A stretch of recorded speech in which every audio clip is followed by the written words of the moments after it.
Hello friends, तो देखो आज है थर्सडे जब मैं ये वीडियो बना रहा हूँ और आज से एक हफ्ते बाद यानी कि अगले थर्सडे को इंडिया की most awaited movie KGF chapter 2 release होने वाली है। और इसलिए आज हम केजीएफ चैप्टर 1 की थोड़ी सी यादें ताजा करेंगे और साथ ही साथ चैप्टर 2 में क्या हो सकता है और क्या क्या हमें देखने को मिल सकता है उस पर भी थोड़ी सी चर्चा करेंगे। तो इसलिए मेरे प्यारे भाइयों और खूबसूरत लड़कियों, इस वीडियो को लास्ट तक जरूर देखना। तो चलो यार, अब बिना किसी देरी के वीडियो को शुरू करते हैं। तो दोस्तों, केजीएफ चैप्टर 1 में हमने देखा था कि रॉकी ने गरुड़ा को मार डाला, जिसके वजह से अब उसके पास पूरे केजीएफ का कंट्रोल आ चुका है। और यहाँ हम ये भी जानते हैं कि रॉकी गरुड़ा को बहुत पहले ही मार सकता था, लेकिन उसने ऐसा नहीं किया। लेकिन दोस्तों, क्या रॉकी ने गरुड़ा को कुछ ज्यादा ही आसानी से नहीं मार डाला?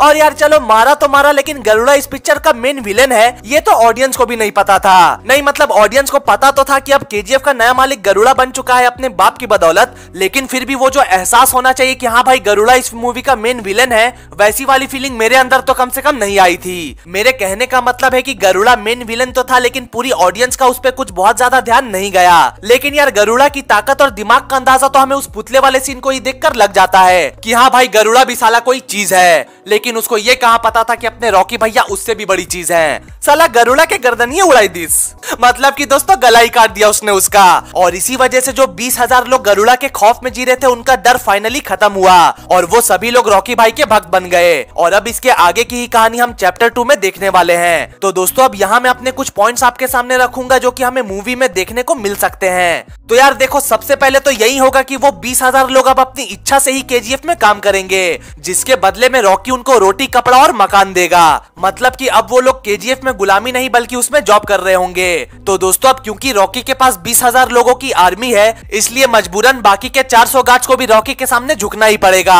और इसके अलावा बाकी के ये 4 लोग भी जो केजीएफ को हथियाना चाहते थे, उनको भी रॉकी के सामने झुकना ही पड़ेगा। क्योंकि यार अगर वो रॉकी भैया के सामने नहीं झुके तो फिर हमारे रॉकी भैया जो है वो उनको ऐसे मल्टीवर्स में भेजेंगे कि उनकी वांडा जैसी अम्मा भी उनको नहीं ढूंढ पाएगी। तो दोस्तों देखो, अब बात करते हैं कि अधीरा किस तरीके से रॉकी को फंसा सकता है। क्योंकि ये तो हम सब जानते ही हैं कि अधीरा केजीएफ के अंदर तो रॉकी का कुछ भी नहीं बिगाड़ सकता। देखो, केजीएफ के अंदर उनकी फाइट तो जरूर हो सकती है, लेकिन उसमें भी रॉकी भाई की मर्जी होनी चाहिए। तो खैर दोस्तों, मुद्दे से नहीं भटकते हुए सीधा बात करते हैं कि आखिर अधीरा रॉकी को केजीएफ से बाहर निकालकर कैसे मार सकता है, ताकि जब वो उसको मारे तो उसके आगे पीछे कोई भी ना हो। तो देखो, इसमें अधीरा कमल की मदद ले सकता है और यहाँ कमल भी खुशी खुशी उसकी हेल्प कर देगा। क्योंकि समझा करो यार, रॉकी के चक्कर में भाई के हाथ से लड़की निकल गई, इसका बस चले तो ये तो रॉकी भैया के मुंह पे पात दे। कंट्रोल। तो दोस्तों देखो, अधीरा कमल के हाथों रीना का किडनैप करवा सकता है और रॉकी को वापस बेंगलोर बुलवाकर उसको अपने जाल में फंसा भी सकता है। और क्योंकि यहाँ इनायत खलील भी अधीरा के साथ मिला हुआ होगा शायद, तो रॉकी के बेंगलोर जाने के बाद वो केजीएफ पे अटैक कर सकता है। लेकिन यार देखो, मेरी एक स्ट्रॉन्ग फीलिंग है कि रॉकी भैया सब जानते हैं और इसलिए हो सकता है कि केजीएफ से निकलने से पहले उन्होंने वहाँ के सभी मजदूरों को किसी सेफ जगह पे पहुंचा दिया होगा। और इसलिए जब तक इनायत खलील अपने गार्ड्स के साथ केजीएफ तक पहुंचेगा, तब तक शायद रमिका सेन ने भी अपने फाइटर जेट्स भेज दिए होंगे केजीएफ पे हमला करने के लिए। और दोस्तों, केजीएफ 2 के ट्रेलर में हमने जो इन मिसाइल्स को देखा था, वो शायद इनायत खलील और उसके आदमियों पर ही गिरेंगे, जिसके वजह से इनायत खलील का हो जाएगा दी एंड। और दोस्तों, यहाँ दूसरी तरफ रीना को बचाने के बाद रॉकी और अधीरा की एक मस्त वाली फाइट भी देखने को जरूर मिलेगी, जिसमें शायद हमारे रॉकी भैया जीत जाएंगे। लेकिन यार मान लो कि अगर मेरी कही हुई बात सच हो जाए कि रमिका सेन ने फाइटर जेट से केजीएफ पे हमला किया है, तो फिर ये बात रॉकी भैया को तो बर्दाश्त बिल्कुल भी नहीं होगी। और बस इसलिए ही शायद वो खुद से ही अपने आप का सरेंडर कर देंगे, ताकि केजीएफ के मजदूरों पे सरकार दोबारा से हमला कभी ना करे। क्योंकि यार अब वो जिंदगी भर तो उन मजदूरों को सेफ जगह पे नहीं रख सकता ना।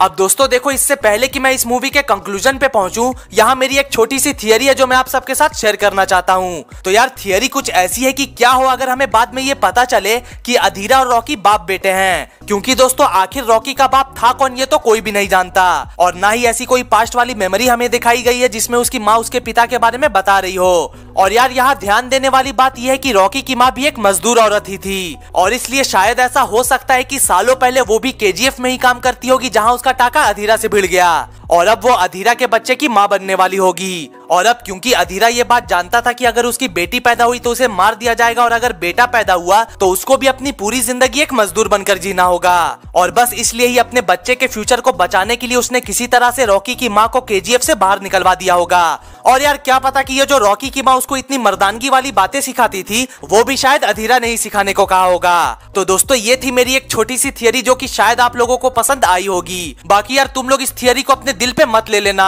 कहीं ऐसा ना हो कि पिक्चर के रिलीज होने के बाद लोग गालियां देने आ जाए कमेंट सेक्शन में। लेकिन भाई जरा सोचो, अगर सच में अधीरा और रॉकी बाप बेटे निकल गए तो फिर क्या होगा? ये थियरी आप सबको कैसी लगी ये मुझे कमेंट्स में जरूर बताना। तो यार अब बात करते हैं कि मूवी के एंड में क्या हो सकता है। मान लो कि रॉकी ने अपने सारे दुश्मनों को खत्म कर दिया है और अब वो केजीएफ के लोगों को बचाने के लिए सरेंडर कर रहा है, तो क्या अब सच में उसको फांसी की सजा हो जाएगी? तो यार मुझे नहीं लगता, क्योंकि रॉकी के वो 20,000 सपोर्टर्स ऐसा होने नहीं देंगे और मजबूरन सरकार को उसे छोड़ना ही पड़ेगा। दोस्तों ऐसा हो सकता है कि रमिका सेन जो है वो रॉकी को किसी ऐसी जगह पे भेज दे जहां वो सेफ भी रहे और उसको किसी चीज की कमी भी ना हो, और वो एक ऐसी जगह हो जहां आराम से वो अपनी गर्लफ्रेंड रीना से शादी करके एक चैन की जिंदगी को जी सके। और बाकी केजीएफ पे अब सरकार ने टेक ओवर कर लिया होगा और उन मजदूरों को उसी तरह से काम पे रख लिया होगा।